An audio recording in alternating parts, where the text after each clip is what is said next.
In our last episode, we arrived at La Torbelle. This episode will explore this town and extend on to two other towns. It's festival time again, and these acrobats got me to laugh a bit. The guy in the sleeve of the shirt is a professional musician, leading a group of people that just walked by. Let's see if the rookies can produce melody.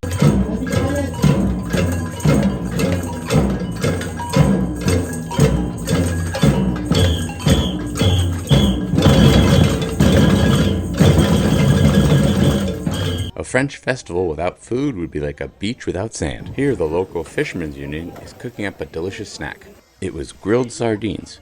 We had to wait since dinner was soon. This is my overly engineered freshwater fill device. Job done, one hose clamp added. The hardest part of the job was extracting the box of hose clamps, which was stored at the bottom of all my tools underneath the nav station seat. Here's a cool tool that we just got. This tool is for taking the strainer off the water intake for the engine. It's in a slightly precarious location. La Tourballe is a tourist town. However, French tourists demand high cuisine, so tonight we had the choice of many a good restaurant. The Transquadra sailboat race commences in La Tourballe, and it crosses the Atlantic Ocean. And a previous winner of it was the manufacturer of my boat. As you sail farther south in France, the dock electricity posts change. They require you press a dead man switch. Yes, this button to make sure that you're still there. Otherwise, the electricity turns off. Depends on the marina, but it can be every 12 hours. They also have this dead man switch for the water. I was really surprised. Does it really prevent overusage? So next to us is a retired Class 40 race boat. There's the beautiful Cyclops, which is roughly the same size. A little smaller, not as wide, of course, and a lot less sail area. It's a folding trimaran. So at sea, these, they call them amises, will be folded out. The beautiful port La Tourballe. This is the inner port, just for the locals. We're in the outer. Here is a one design. This yellow boat's one of them. This blue one as well. It has a cute little cabin in it. There's another one in green. Another one farther away in white. The entrance to Quasique does require some focus, but is well marked. Just make sure to honor all of the marks, including the one that keeps you away from the rocks. Welcome to the marina at Quasique. The entry path is to come from here, down through here. Then we're gonna turn. And now here is the marina, boom, boom, boom, coming in. Most of it's occupied by local boats. They try to find you a spot. They have a very small visitor's pontoon that's sort of set up for smaller boats than Cyclops. When we arrived, the marina gave us a welcoming gift of salts. Our neighbors thought they're bath salts, but they're table salt. And these are the beds where the salt comes from.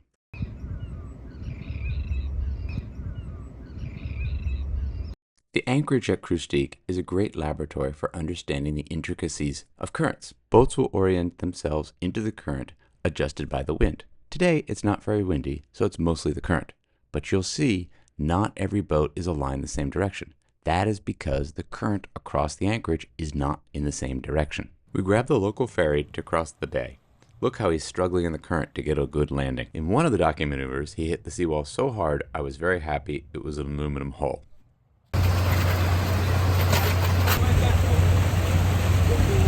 Even in this remote anchorage, there's a high-performance boat. The French do take sailing seriously. The French coast is always so beautiful.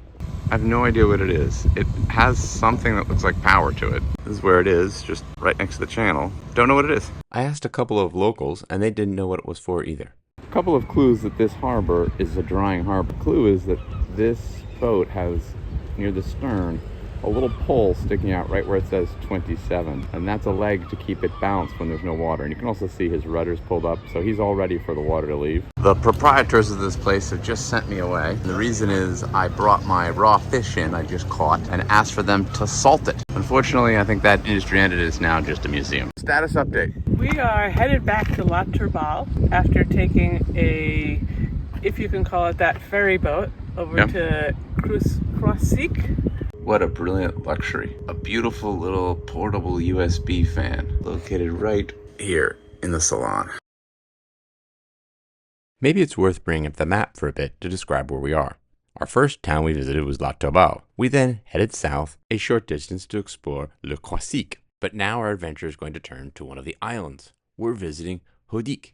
Hodique is predominantly holiday homes and tourists. After Hodique, we'll return to the mainland and then head north to explore Pirach-sur-Mer. Since the Isle of Hodik has neither mountains nor skyscrapers, you don't see it till a little bit later on your voyage across the bay. With nice weather, there are many boats on the water today, using some of the fair weather anchorages and more in the crowded harbor. As always, keep an eye out for rocks. I've only sailed a few weeks in Maine, but the coastlines are very similar. Welcome to the port of Hodik. Not sure how to pronounce it terribly well.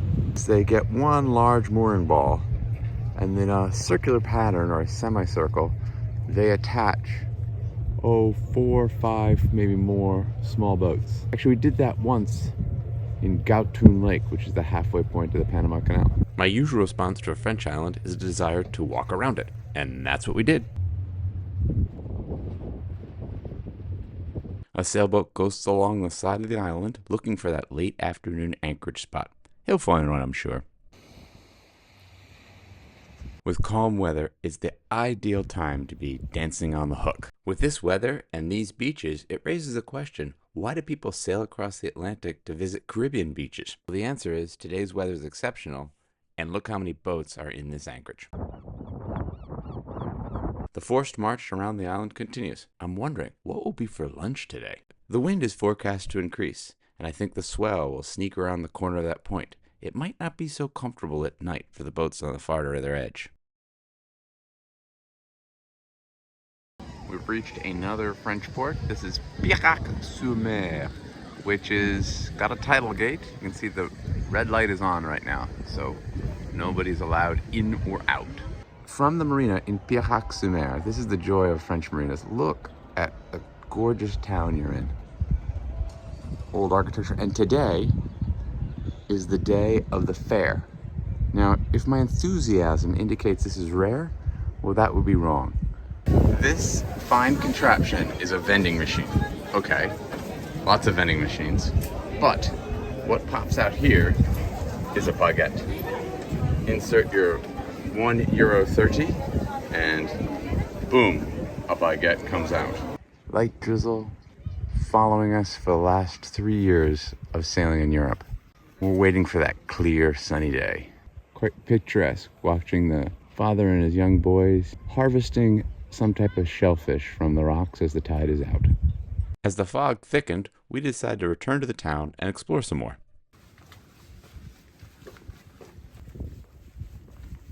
This is the house of Woluski, who is a Polish and French politician. But that's not where the juicy gossip comes from. He's also the unacknowledged son of Napoleon I. Well, we end this episode with some beautiful signage.